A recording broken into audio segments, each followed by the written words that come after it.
Here we've been given y equals arc cos 2 root x, and we need to find the derivative.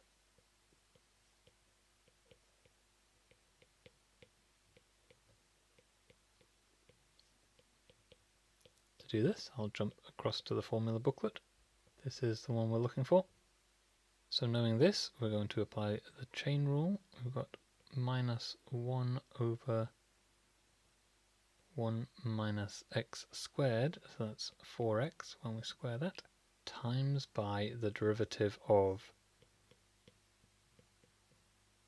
2x to the half, which is just x to the minus a half. So I would probably write that as minus 1 over root x times by the root of 1 minus 4x. There's our derivative for part A. Part B, show that the integral of y dx is equal to this. Now because of the format integral equals not integral plus integral, that suggests to me to use the integration by parts formula. To use integration by parts on this, what we will do is consider this to be what it is times 1. And then the 1 here will be v prime, and we can integrate that to give x, and then this will be u, and we differentiate that using what we've just found in part A. So going with that method, the integral of arc cos 2 root x times 1, if you want to make that clear, u is equal to arc cos 2 root x, so u prime is equal to part A solution, which is this. V prime is equal to 1, v is equal to x, uv, the integral of this, is equal to uv minus the integral v u prime. So our integral is equal to uv, v is x, and u is arc cos 2 root x, minus the integral of v, again, is x, u prime is minus 1 over root x root 1 minus 4x. Put that there, and that can become a plus there. Now what are we trying to do? We're trying to show it's equal to this. We're very close. We just need to combine our x and the root x in the denominator to get this root x in the numerator. Everything else stays the same.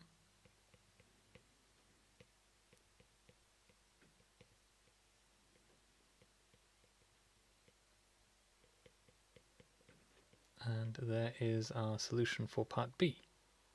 Part C, use the substitution root x equals a half cos theta to show that this part, which is just this bit that we're looking at the moment, this thing here is equal to this thing on the right. I'll be honest, if we have to do a substitution, I do like it when they tell you what substitution to use. So it's root x equals a half cos theta.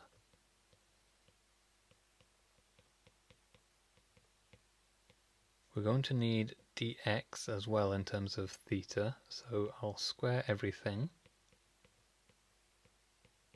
and then differentiate. So treating that as a bracket, the 2 comes down the front, so that becomes a half.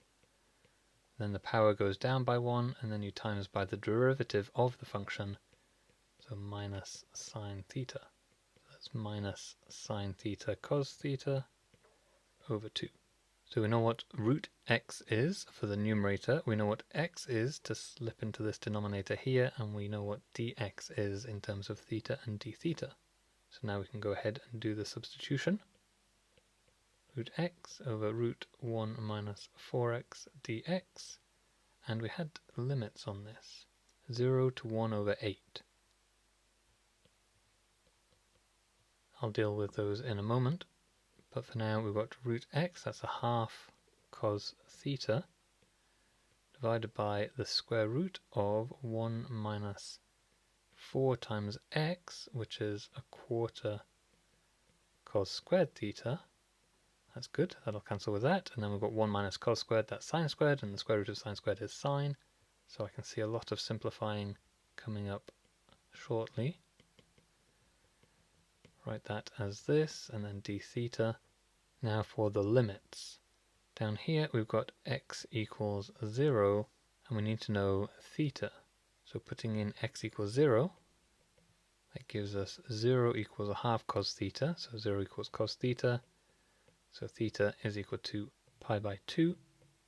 When x is equal to 1/8, the square root of that is root 2 over 4 equals a half cos theta, and that gives us theta equals pi by 4. That's not too bad. So we've got pi by 2, the bigger one on the bottom, pi by 4, the smaller one on the top. Again, I'll just check what it is we're actually trying to do here. Are we trying to solve it? No, we're just trying to make it look like this integral here. And that is a positive. And at the moment, we've got a negative. So I think we're going to end up switching our limits. But that's okay, we can do that.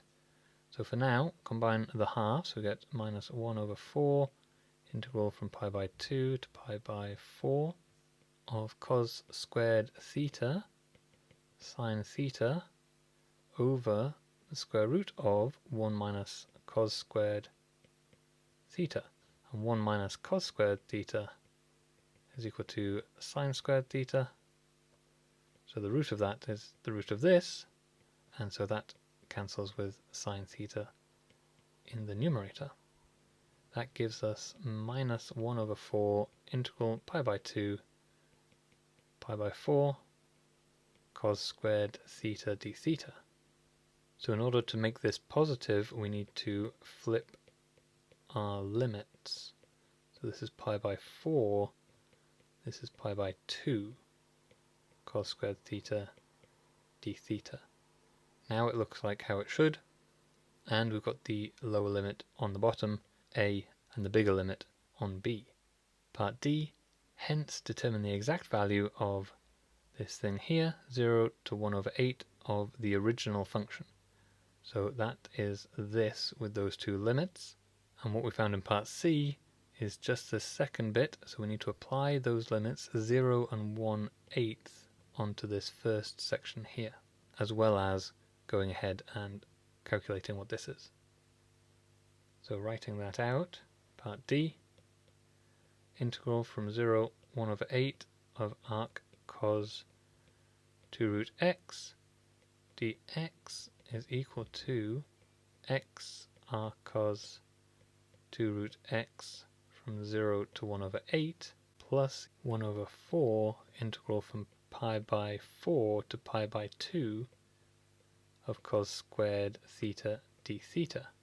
Now to integrate cos squared theta, we're going to change cos squared theta into a half cos 2 theta plus a half using the double angle formula. So the integral is equal to 1 over 8 arc cos 2 root 1 over 8 minus 0 plus 1/4, the integral pi by 4 to pi by 2 of a half cos 2 theta plus a half.